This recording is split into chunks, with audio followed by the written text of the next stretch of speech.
en donde tenemos las prevalencias más bajas de dicha enfermedad.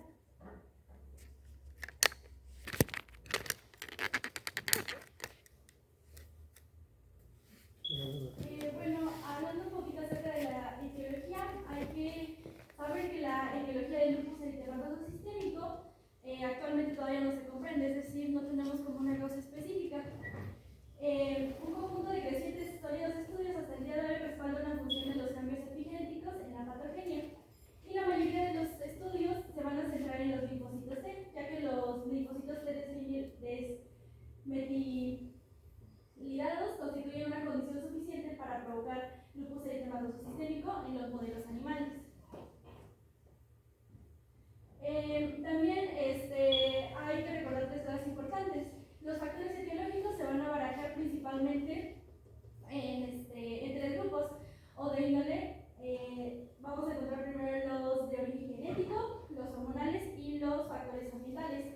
Y la coincidencia en mayor o menor medida de estos tres que les acabo de mencionar va a propiciar un trastorno inmune, cuyo denominador común va a ser la hiperactividad de los linfocitos T y la formación de múltiples anticuerpos, incluyendo anticuerpos frente a los antígenos propios, a los que pues también conocemos como autoanticuerpos.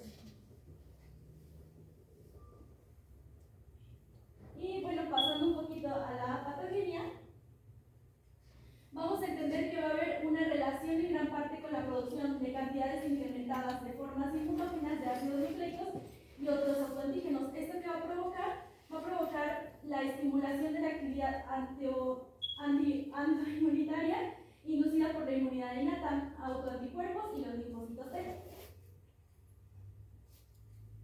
Y hay que también recordar que el defecto fundamental del lupus eritematoso sistémico es un fallo en los mecanismos que van a mantener la autotolerancia de nuestro cuerpo. Y vamos a empezar primero a ver un poquito acerca de los factores genéticos que nos pueden ocasionar esta enfermedad.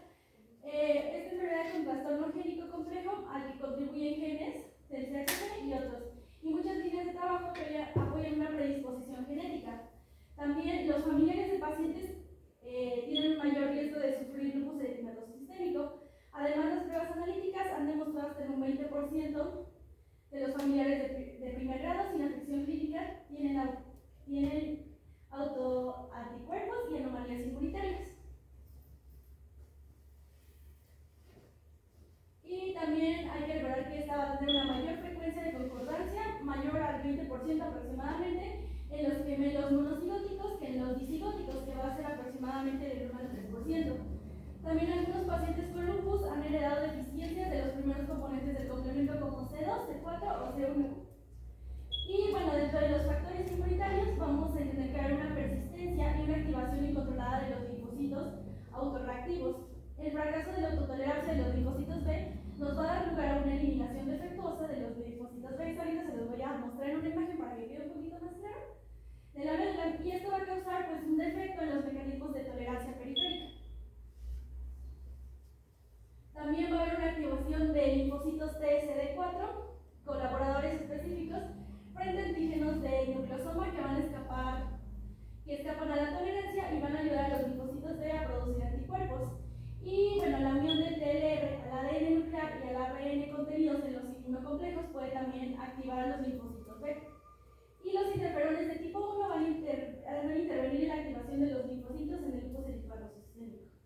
Y bueno, en los pacientes con lupus eritematoso sistémico se ha descrito cantidades elevadas de interferones de tipo 1 circulantes y una firma molecular en las células sanguíneas que va a indicar la exposición a estas citocinas y se va a relacionar con la gravedad de la enfermedad. Y bueno, también dentro de los factores que pueden dentro de los factores que tenemos para que nosotros podamos adquirir esta enfermedad están los factores ambientales. Algo importante es la exposición a la luz ultravioleta, ya que esta exposición va a provocar que las células pues induzcan a la apoptosis y por lo tanto alterar el ADN de tal modo que el reconocimiento por el TLR esté potenciado. Y también los fármacos como la hidaracina, la procalcinamida y penicillamina pueden inducir una respuesta similar al lupus eritematoso sistémico en los seres humanos. Esto no sé si lo alcanzan a ver tener, por ejemplo, de este lado genes de predisposición o algún desencadenante externo, por ejemplo, el de los ultravioleta. Esto va a generar, por ejemplo, dentro de los desencadenantes externos, pues lo que les decía, una apoptosis. ¿Qué va a suceder cuando las células estén en esta fase y estén de manera aumentada, por así decirlo? Vamos a tener una eliminación defectuosa y va a quedar un aumento de la carga de antígenos nucleares. Estos antígenos pues van a estar estimulados por todos estos de aquí que los había mencionado, por ejemplo los TLR y todo esto, y va a estimular principalmente a los linfocitos B, generando pues una elevada y persistente, un elevado y persistente aumento de los anticuerpos. Y los principales autoanticuerpos responsables de la formación de los inmunocomplejos circulares se van a dirigir contra los antígenos nucleares. Y esta es una imagen un poquito más clara de lo que les acabo de mencionar. Entonces tenemos nuestra luz ultravioleta, nuestra célula apoptótica, las células presentadoras de antígeno, los linfocitos B sobreestimulados, igual que los linfocitos T. Acá están de estimulación de LT. Y pues se van a desencadenar, como les dije, una cantidad excesiva de estos linfocitos y una interacción, bueno, ahí se puede también la interacción del complejo inmune TD. Y bueno, hablando un poquito de los aspectos generales de la hepatogenia, podemos dividirlo en dos cosas importantes, o en dos fases. Primero es la fase de sensibilización, y en esta fase pues vamos a encontrar el fallo apoptótico que les había mencionado al principio. Aquí, como les dije, va a haber una depuración ineficaz.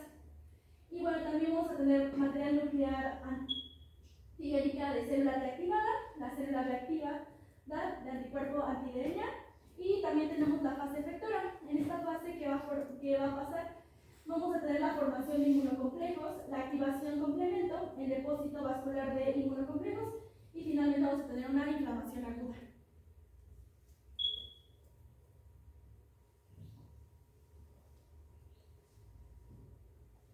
Bueno, como sabemos, las manifestaciones clínicas del lupus van a ser algunas al inicio de la enfermedad y luego se van a ir desarrollando más manifestaciones. Pero tenemos en general síntomas generales como es la fatiga, las náuseas y las artritis que nos hablan del inicio de la enfermedad, pero también tenemos síntomas que nos indican un lupus eritematoso sistémico activo, que pueden ser síntomas graves como es la fiebre, la frustración, la pérdida de peso, la anemia, o bien las manifestaciones que dan los órganos que están siendo afectados. Esta enfermedad se denomina sistémica debido a que afecta a diversos sistemas de nuestro organismo, y vamos a ver cada una de estas manifestaciones que puede ir dando de acuerdo al órgano afectado. Bueno, las manifestaciones musculoesqueléticas.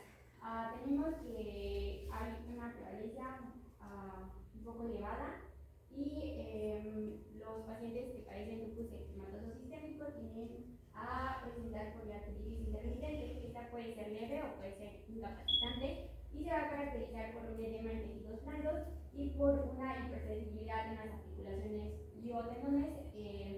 Se caracteriza sobre todo en manos, muñecas y rodillas, y el 10% de estos pacientes pueden presentar deformidades articulares en las manos y en los pies, y estas pueden ser reductibles. Lo que vamos a encontrar en las radiografías es que no se van a observar erosiones, por lo que se puede diagnosticar por una ecografía. Ahora, cuando hay como manifestaciones en una sola articulación, como es la rodilla, la cadera o el hombro, se debe destacar el diagnóstico de una necrosis ósea isquémica, y a menudo los pacientes van a tener mialgias con miositis con debilidad muscular. Esta se va a caracterizar por una creatina elevada, y en una biopsia del tejido muscular vamos a ver una necrosis e inflamación de este tejido.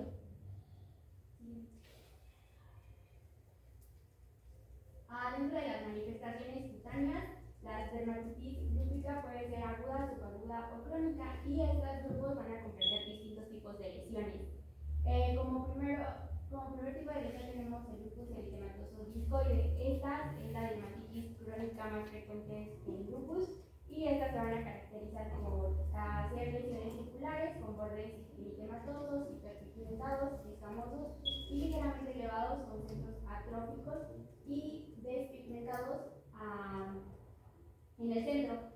Como lo vemos en la imagen, esta es una típica lesión eritematosa en la frente que muestra hiperkeratosis. En la siguiente imagen vamos a ver otra lesión de lupus eritematoso discoide y donde se muestran zonas de hipopigmentación en su interior.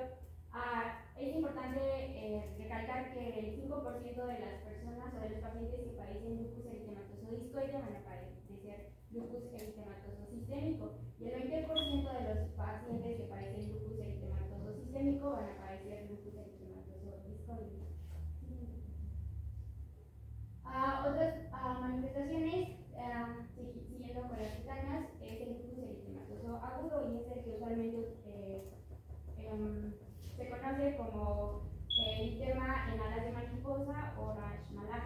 Este es un exantema fotosensible, un poco elevado y en ocasiones puede ser escamoso, se caracteriza porque principalmente se presenta en la cara, sobre todo en las mejillas y la nariz, pero también puede presentarse en los pabellones auriculares, el mentón, en la región entre el cuello y tórax, el tercio superior de la espalda y las superficies extensoras de las extremidades superiores. Y bueno, en la imagen podemos observar este eritema malar agudo.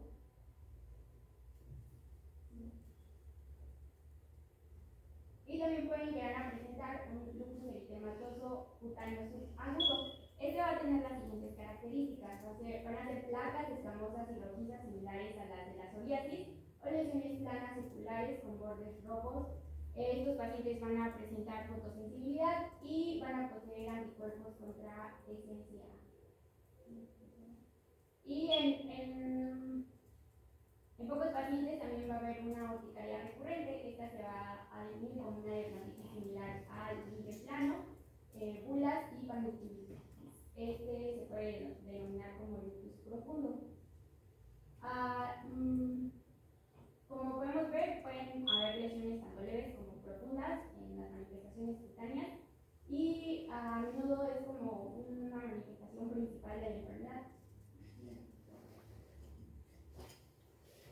Dentro de las manifestaciones renales tenemos que la nefritis suele ser la manifestación más grave del lupus eritematoso sistémico debido a que causa mortalidad en algunos pacientes con al menos 10 años de evolución de la enfermedad.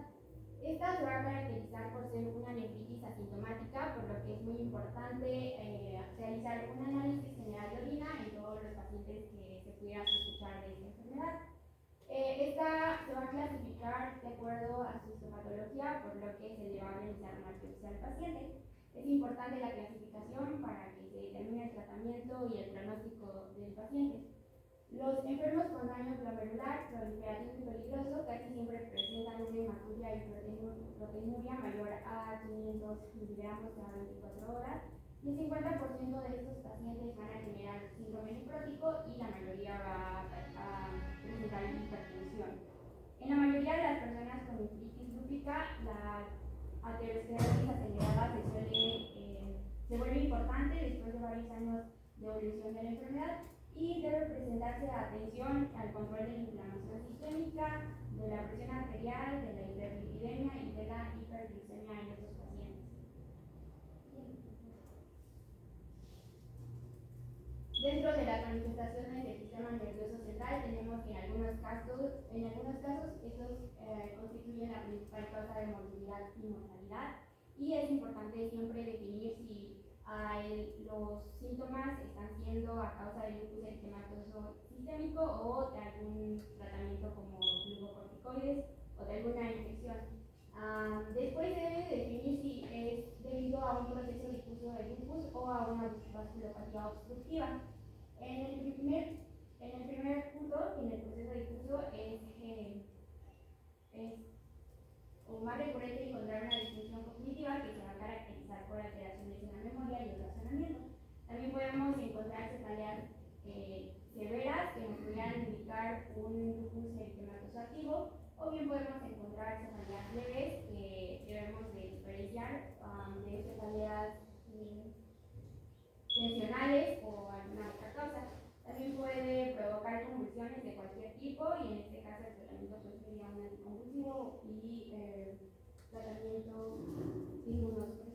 Y en el caso de la psicosis, aquí es donde es importante distinguirla, ya que el tratamiento de glucocorticoides podría provocar una psicosis, o bien diferenciarla si es una psicosis debido al tratamiento sistémico. Y es poco frecuente, pero se puede encontrar las mielopatías que pueden ser graves.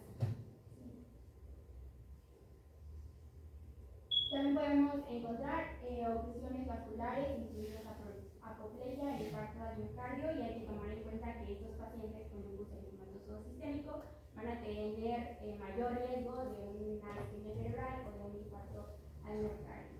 En el caso de la isquemia cerebral transitoria puede ser debido a dos motivos: una obstrucción circunscrita o bien por embolias provenientes de una placa en la carótida o de las vegetaciones fibrinosas por endocarditis del Littmann. En el caso del infarto al miocardio, esta es muy a menudo suele ser una manifestación de una aterosclerosis acelerada, y por eso hay que tener en cuenta que el paciente pudiera tener algunos factores de riesgo para un infarto al miocardio. Estos factores de riesgo son los siguientes: una edad avanzada, hipertensión, dislipidemias, lipoproteínas de alta densidad proinflamatorias disfuncionales, o bien dosis acumuladas o aumentadas dirigidas a glucocorticoides y concentraciones incrementadas de homocisteína y lectina. Bien. Dentro de las manifestaciones pulmonares tenemos que la más frecuente es la pleuritis con o sin derrame pleural. Esta puede ser leve y puede responder bien a un tratamiento con AINES, o en algunos casos puede ser grave y puede requerir un tratamiento con esquema con glucocorticoides. Tenemos que los infiltrados pulmonares son a veces difíciles de diferenciar de los que son causados por infecciones a través de los estudios, y tenemos tres casos en los que ponen médico, que son peligrosos para la vida del paciente. Tenemos la inflamación intersticial que conduce a la fibrosis, que tiene un patrón histológico que se parece a una neumonitis intersticial usual, el síndrome de retracción pulmonar y la hemorragia intraalveolar. Esos tres requieren tratamiento urgente con dosis altas de glucocorticoides porque ponen en peligro la vida del paciente. Las manifestaciones cardíacas, la más frecuente es la pericarditis, y esta puede ser leve y puede responder bien al tratamiento con antiinflamatorios, pero tenemos dos entidades patológicas que pueden ser graves: es la miocarditis y la endocarditis fibrinosa de Littmann. En el caso de la miocarditis, esta puede relacionarse con una disfunción ventricular izquierda e insuficiencia cardíaca, y en el caso de la endocarditis puede generar insuficiencia valvular, casi siempre de la mitral o la aórtica, o episodios de embolia, además de que es muy frecuente encontrar arritmias en este tipo de pacientes.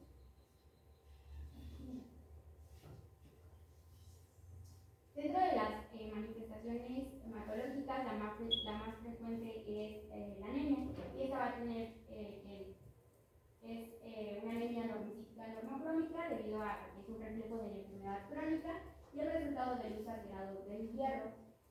También se va a caracterizar por presentar leucopenia, sobre todo por linfopenia y no por granulocitopenia. Esta muy pocas veces va a predisponer a padecer infecciones y rara vez requiere tratamiento.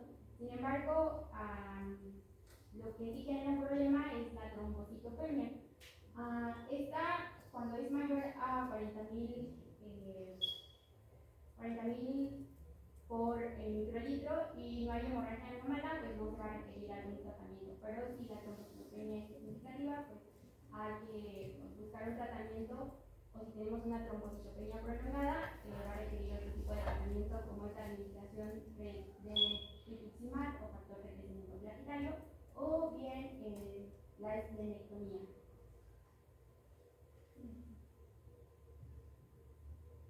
Dentro de las manifestaciones del aparato digestivo tenemos a las náuseas, que pueden estar acompañadas con vómito o diarrea, y estos son datos de una exacerbación del lupus eritematoso sistémico. También podemos tener dolor abdominal difuso causado por peritonitis, autoinmunitario o bien vasculitis intestinal. Las complicaciones de una vasculitis intestinal podrían ser las perforaciones, la isquemia hemorrágica y la septicemia. Y una elevación en las concentraciones séricas de aspartato aminotransferasa y alanina aminotransferasa nos podría indicar que el lupus eritematoso sistémico se encuentra activo. Y bien, por último tenemos las manifestaciones oculares. Estas el lupus eritematoso se acompaña con frecuencia con síndrome de Sjögren y con conjuntivitis inespecíficas. Sin embargo, estas no suelen ser tan peligrosas para la vista, pero tenemos dos, que es la vasculitis retiniana y la neuritis óptica, que pueden llegar a provocar ceguera en el lapso de días o semanas. Así que en este caso, el paciente tendría que tener un esquema de inmunosupresores a dosis elevadas, aunque tenemos que tener cuidado porque también una dosis elevada de corticoides podrán provocar glaucoma. Y sí, por favor. Tenemos aquí una tabla en donde nos mencionan cuáles son las manifestaciones clínicas del lupus eritematoso sistémico y su prevalencia durante la evolución de la enfermedad. Como podemos ver, las que tienen mayor prevalencia pues son las sistémicas, como ya lo había mencionado, la fatiga, malestar general, la fiebre, anorexia y la pérdida de peso. Y seguidas de estas están las musculoesqueléticas con un 95% de prevalencia.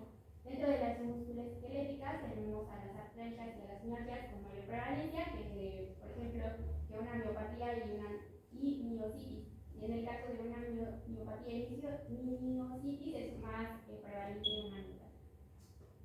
Como siguientes manifestaciones tenemos a las cutáneas con un 80% de prevalencia, y dentro de estas tenemos que es más prevalente la fotosensibilidad y el mamelar en comparación con otras como es el lupus cutáneo subagudo, que solo tiene una prevalencia del 15%. Después tenemos a las hemáticas con un 85% de prevalencia, y dentro de ellas tenemos a la anemia con mayor prevalencia, que una esplenomegalia que solo tiene el 15% de prevalencia. Después tenemos a las neurológicas con un 60% de prevalencia, y dentro de estas pues los trastornos cognitivos son las más frecuentes. Después siguen los trastornos emocionales, la depresión, la cefalea, las convulsiones, y pues por último tenemos a las neuropatías con un menor a 1% de prevalencia. Después tenemos a las manifestaciones cardiopulmonares con un 60%, siendo la pleuritis, la pericarditis y derrame pues un poco más prevalentes, entre un 30 y un 50%, y por ejemplo el síndrome de encomiendo pulmonar solo menor a un 5% de prevalencia. Tenemos las manifestaciones renales, como la proteinuria mayor a 500 miligramos por día, con presencia de cilindros celulares, con una prevalencia de 30 al 60%, y solo un 5 a un 10% de prevalencia con nefropatía renal. Después tenemos las digestivas, que las inespecíficas, como la náusea, el dolor y la diarrea, son las que tienen mayor prevalencia como manifestación clínica, y siendo la vasculitis la que tiene menor prevalencia. Y por último tenemos a las trombosis y a las manifestaciones oculares con un 15% ambas, y en el caso de las trombosis es mayor frecuente las trombosis venosas que las arteriales, y en el caso de las manifestaciones oculares tenemos con mayor frecuencia síndrome de Sjögren y las vasculitis. Y bueno, eso es todo. Sí, bueno, ahorita nada más como conclusión final, hay que recordar pues, que el lupus eritematoso sistémico es una enfermedad autoinmune crónica, y esta va a ser multisistémica y puede afectar diversos órganos y los tejidos del cuerpo. Y la presentación clínica, pues como pueden ver, es muy variable y puede comprometer órganos vitales. Entonces es importante la detección temprana y el manejo adecuado. Hay que recordar que pues actualmente no existe pues una cura para esta enfermedad, sin embargo un buen tratamiento puede mejorar la calidad de vida de nuestros pacientes y evitar que sufran el riesgo de complicaciones graves en ciertos órganos, como lo mencionaron en compañero.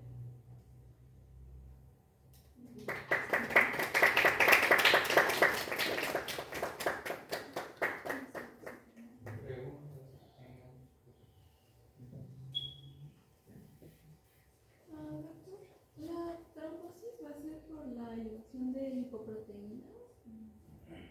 Es que dice que también cursa con plaquetomía. sarcopenia, entonces. Bueno, entre lo que son los días de hemostasia, recuerden que no solamente la parte de las plaquetas son las que generan como tal los coágulos, también existen otras vías de incremento, principalmente de fibrinógeno, para poder generar hipercoagulabilidad, que en este caso serían precisamente la parte de los fosfolípidos. Estas pacientes generalmente producen anticuerpos antifosfolípidos, lo cual en algún momento dado genera que haya una mayor entrelace de este fibrinógeno y que puedan llegar a formar precisamente la parte de alteraciones ahí a nivel de la luz vascular y generar eventos oclusivos. También la parte incluso del incremento de la inflamación endotelial puede ser tan intensa que puede también generar eventos oclusivos. Nada más que comparado con otras patologías, lupus en algún momento dado sí puede generar eventos trombóticos mayores, es decir, se puede trombosar sistema venoso superficial, sistema venoso profundo, de prácticamente cualquier territorio que uno pueda llegar a pensar. Entonces, no necesariamente la parte de las plaquetas son las que afianzan como tal un coágulo.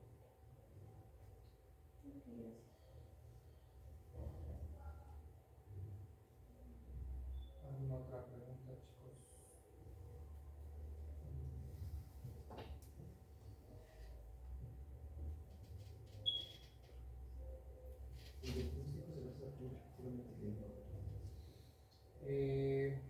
Como pudieron ver, la parte anterior que dieron a sus compañeros con los criterios STIC son componentes clínicos acompañados de alteraciones inmunológicas. En general,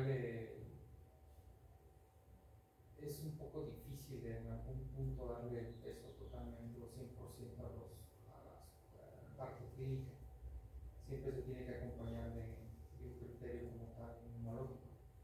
Lo que hace difícil el tratamiento aquí es que en la temporalidad pues no se presentan todos al mismo tiempo, pudiera desarrollar al inicio alguna manifestación, por ejemplo, cutánea, y pasados los meses ya pues, utilizar anticuerpos antinucleares, y si en algún momento dado puede llegar después con el tiempo a ser artritis, pudiera ya, por ejemplo, dar manifestaciones de otra índole como un poco complementaria, o la presencia ya de anticuerpos antinucleares con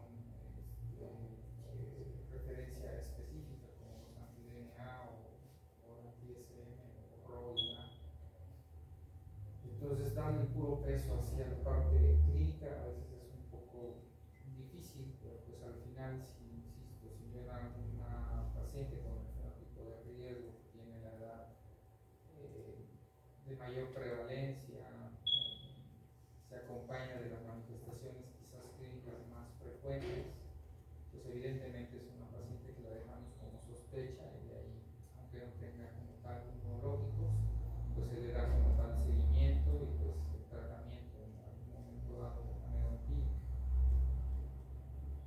Pero no se puede así 100% como por ejemplo con la artritis reumatoide que sea extremadamente clínica, pues es un poco difícil por el tipo de manifestación, ya que como pudieron observar, muchas de las manifestaciones realmente son bastante inespecíficas.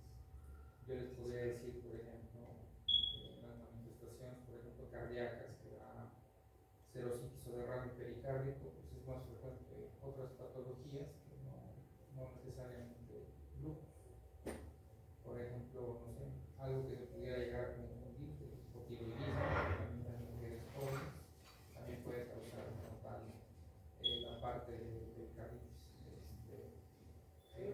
en las pacientes jóvenes, y pues bueno, una de las causas es que pues, tendría que descartar algunas otras patologías antes de decir pues es la segunda de lupus.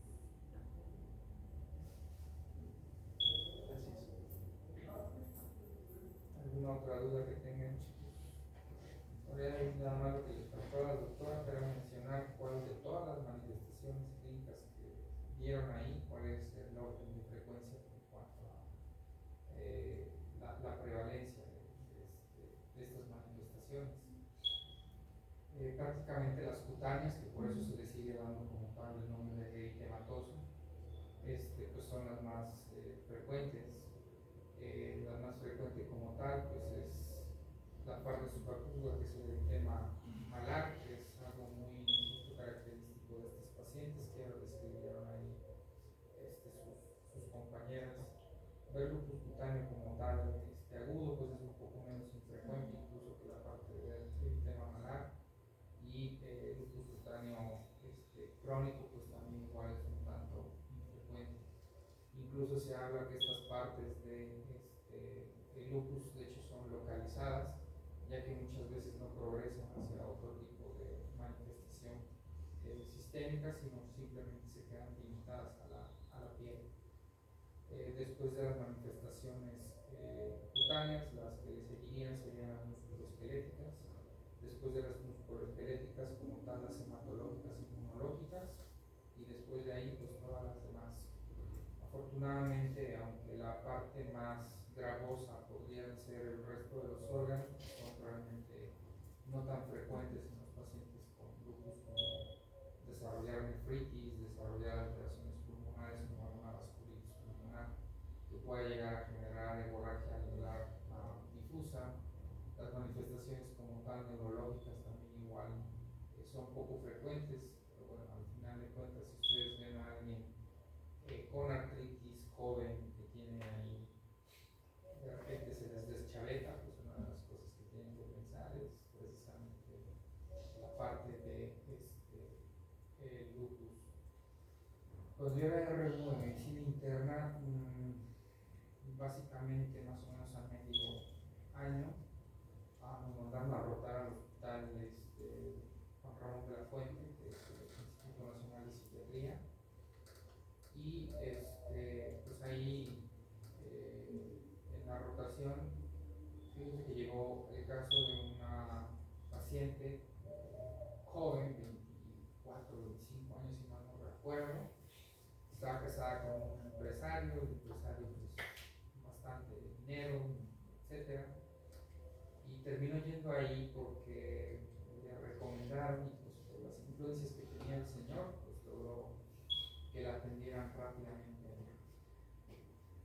Lo raro del caso, bueno, la señora empezó al final de cuentas a tener un comportamiento inusual, porque pues en realidad para el estilo de vida que lleva la señora, pues es de esos que sí salen de novela donde no les hace falta absolutamente nada. Y la señora empezó a pedir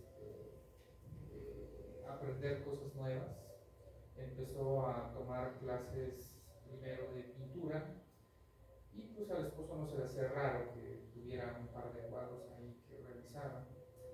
Pero ya lo raro fue que después de aprender a la parte de la técnica de la pintura, pidió hacer, ir a clases de cocina.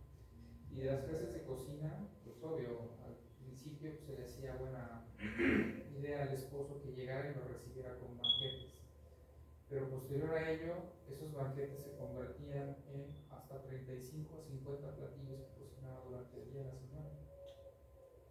Y pues a veces no dormía por estar cocinando, y de repente pues ya toda esa comida, pues el cuate decía, pues qué está pasando, ¿no? O sea, no tenían hijos ni nada. Que yo creo que en algún punto el problema del diagnóstico fue porque no tenían hijos, porque no utilizaban ningún tipo de alimentación. Después de ello, la señora de cocinar, bueno, seguía cocinando, seguía pintando, y pues el esposo dijo, bueno, aprovechemos, puso en algún punto a alguien que le ayudara, y esa comida la vendían.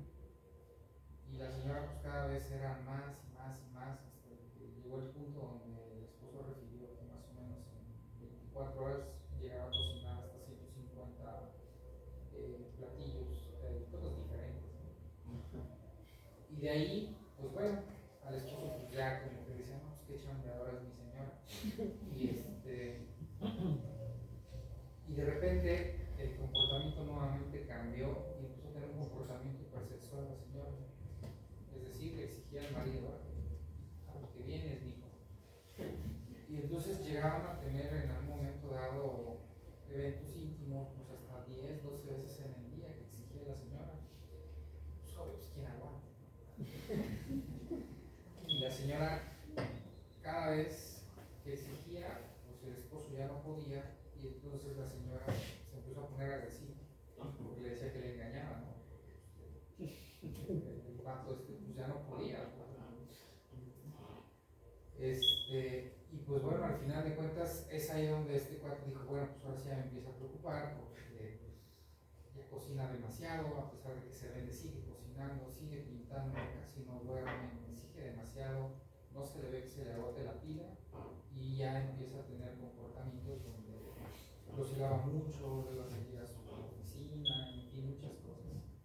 Entonces empezaron primero pues a ver psicólogos, los psicólogos dijeron, no, pues entiende, pues es la edad, tú tienes 40 años, ella está muy jovencita, pues es normal, y bla, bla, bla. Y así le fueron dorando la píldora a la pareja, hasta que de repente en una de esas, esposo, después de una reunión de negocios, llegó y ya lo estaba esperando con un cuchillo tras la puerta. Y le exigía, pues, o me das o quedas. Y pues bueno, el esposo pues ya ahí queriendo, ¿no? En ese momento yo creo que había pensado en la bombita de Andrés García y pues bueno, ya empezaron a buscar ayuda como tal, ya no de psicólogos, sino empezaron a ver internistas, empezaron a ver psiquiatras, pues igual, ¿no? Le empezaron a medicar a la señora a pesar de la medicación. Nada. Entonces de repente la señora pues ya tenía otro tipo de comportamientos donde si el esposo no le daba, pues ella ya empezaba a generar comportamientos de hipermasturbación y pues con todo, ¿no? Ya así como esas películas que a veces uno piensa que no existen, se embarraba cosas y así, ya muy cañón. Entonces por ahí vieron a un internista y les dijeron, no, ¿sabes qué? Llévatela al instituto, la metieron al instituto y el problema es que nadie puso atención que la señora cada vez que se ponía bien intensa le aparecía eritema malar y cada vez que se ponía bien intensa había momentos donde sí cesaba, pero cesaba por dolor articular. Entonces a nosotros lo que hacían era que nos ponían a hacer las historias clínicas supuestamente para descartar que no tuviera algo orgánico, y si no tenía algo orgánico pues ya los psiquiatras se encargaban de todo. Pues que íbamos a saber dos pasguatos con 6 meses de medicina interna y pues hasta que el compañero me dijo, oye, dice, ¿por qué se maquilla la señora? ¿Por qué trae muy rojo? Ayer yo no lo vi así porque ya estaba internado. Y pues ya nos quedamos como pensando, y en alguna de esas pues, no teníamos ni siquiera idea de qué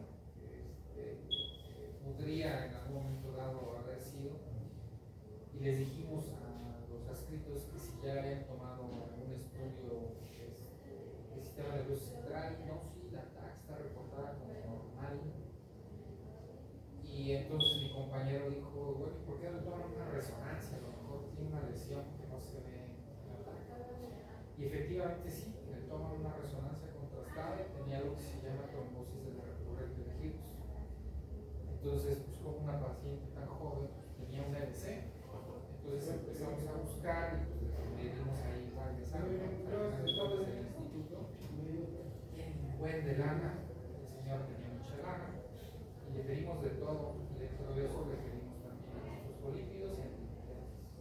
Y resultó con deficiencia de proteína S no tenía, y así todas las protofilias que ustedes conocen, y salió positiva para SARS. Creo que tenía neurolupus la señora. Se le empezó a pensar, se le dio su esteroide, y ya, la señora normal, ¿no? Como si nada, ya ni se acordaba de nada la señora de que ella estaba cocinando, pero pues obviamente para llegar a eso pues, se tuvo que haber descartado X número de cosas. No crean que esta historia que les digo, no, este es un capítulo de House donde la enfermedad que normalmente te lleva un mes descartar todo, pues en un solo capítulo resumen.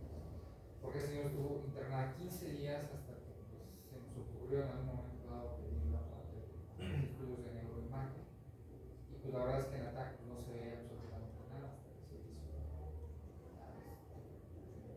el angioreso cerebral. Entonces, pues vuelvo a insistir, muchas veces se puede llegar a confundir con lo que ustedes busquen y manden. Nada más ahí lo que no cuadra a veces pues es la edad de presentación.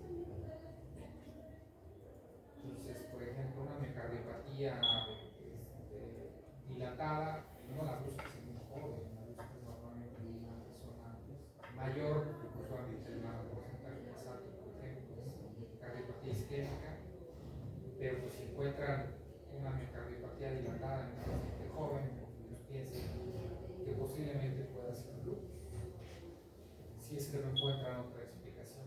Entonces, pues ya de ahí vale la pena pedir toda la serie de estudios que ya han mencionado. Entonces, este tipo de padecimientos son de pacientes jóvenes en realidad, aunque también pueden presentarse de manera no tan infrecuente en otros rangos de edad, pero pues siempre si son pacientes jóvenes con manifestaciones que no empatan como tal para la edad, pues una posibilidad diagnóstica siempre va a ser. Igual también me tocó una paciente, ya la vi aquí, que llevaba sin cumplirles 6 años con anemia microcítica hipocrómica. Y los ginecólogos, no, pues hierro. La vieron 2 hematólogos, de hecho, y no, pues sí, también tiene deficiencia de hierro. Endoscopías, cápsula endoscópica, marcadores como tal de linfocitos radiados para ver si no estaba perdiendo por algún lado. Y pues resultó creo que tenía lupus. ¿Por qué? Porque a nadie le preocupó que hacía vasculitis intermitente. Y pues afortunadamente ahí me tocó cuando llevaba PIT mundial y hay que buscar algo neurológico. Le dimos tratamiento y se corrigió la anemia sin necesidad de seguir con hierro. Entonces, pues igual, pues esta es una patología que es infrecuente, todavía está catalogada como enfermedad rara, pero insisto, si ustedes están estudiando a alguna persona y ven algo que no empata por edad, tiene algún momento dado algún tipo de riesgo, es decir, que tenga carga genética para artropatías inflamatorias o otra situación, pues un diagnóstico alternativo siempre va a ser. Y el lupus prácticamente puede hacer todas las enfermedades reumatológicas que existen. Pueden hacer artritis, puede hacer vasculitis, puede hacer neuropatía, puede hacer todo. No por nada le llaman la gran simulador, ¿no? Muy bien, ¿alguna otra pregunta? ¿No? Nos vemos la próxima semana, chicos. Gracias. Ustedes son las primeras para las próximas generaciones. Hoy juntaremos una tarea para las próximas generaciones. Yo fui Genial. también. Salí justo ahí. Yo voy a morir con ese examen.